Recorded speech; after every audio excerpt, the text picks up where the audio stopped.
In honor of Black History Month, I just wanted to come and do a couple quick recommendations. I think it's really important, even if you're not part of a certain group, to value the representation of that group.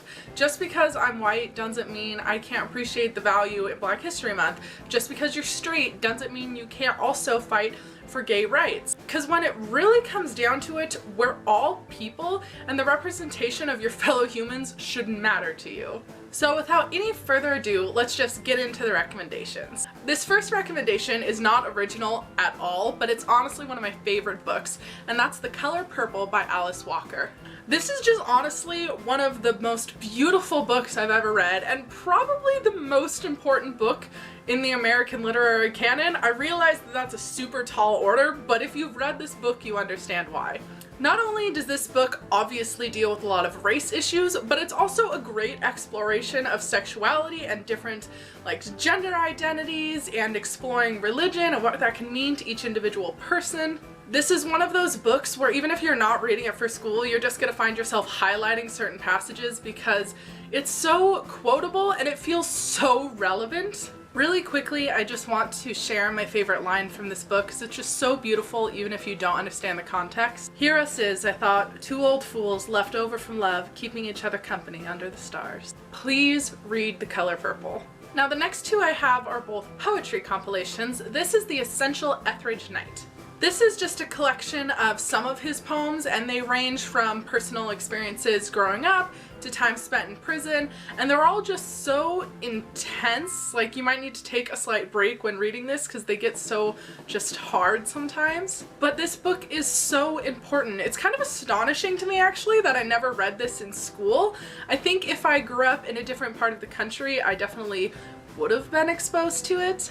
A lot of people like to feel like Oregon is this very liberal place, which is true, but it's also a very white place, and I think sometimes very important people and poets get ignored because of that. For this book, I want to quote a line from the poem On the Birth of a Black Baby Boy, and that line is, "Where cops act worse than thieves." I actually picked up this book last year as my read for Black History Month, so it seems only fitting to talk about it now. The other poetry book I want to talk about is by Natasha Trethewey, and that's Belloc's Ophelia. This is a book referencing the painting Belloc's Ophelia, so you should definitely look at that before you read this and look into the history of it because what happened to the model is important. This is super short, so you can literally read it in one sitting. It is poetry, but it's told in a narrative style. The Etheridge Knight recommendation is just a collection of poems, while this is a linear tale. I don't want to spoil too much of it, so I'll just tell you that it's about a young woman who's in post-slavery America, but still no one wants to hire Negroes, so she ends up being forced to work in a brothel. It's so intense and beautiful and sad, and you should read it. Now, the next two I'm going to recommend are actually short story anthologies, so there's some stories in there that really don't apply to Black History Month, but there are a couple I still wanted to point out. This is the Norton Anthology of Short Fiction. Now, there are multiple writers of color and characters of color in this book, but there's one I wanted to point out specifically. Zora Hurston has a short story called The Conscience of the Court. It's in this edition, and it's absolutely brilliant. I also really like this specific edition of the anthology because, as you can see here, they give you a little bio of all of the authors. So in addition to just reading their work, you can also learn about the people doing this and what they had to go through in their own personal struggles. And when it comes to revolutionary style writing, I think knowing what the author went through personally just adds so much depth to their stories. Okay, so hi, back. Had to switch locations because it's super windy out today, and it kind of sounds like this big ass tree outside my bedroom window is gonna collapse onto my bedroom window, so hopefully that doesn't happen, and we'll just continue filming in the kitchen for a minute. So the last one I want to talk about is the Heath Anthology of American Fiction. This is volume D. There's a ton of them. They're all really good anthologies. Specifically in here, I want to talk about the great Langston Hughes. His poetry is absolutely breathtakingly beautiful. A huge portion of Hughes's writing takes place during the New Negro Renaissance, which is a part of, but not the same as, the Harlem Renaissance. There's one poem in particular that I want to just read to you because it's very short and it's entitled Harlem.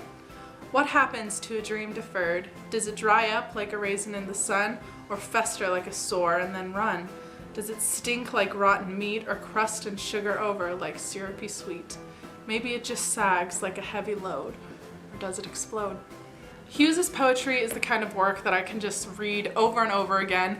It's so good and just like, it just sounds good. I really encourage you to read it aloud because it's just so rhythmic and gorgeous. Obviously, to read Hughes's work or to read any of the anthology stuff I talked about, you don't need to buy these editions. This is just what I happen to personally own.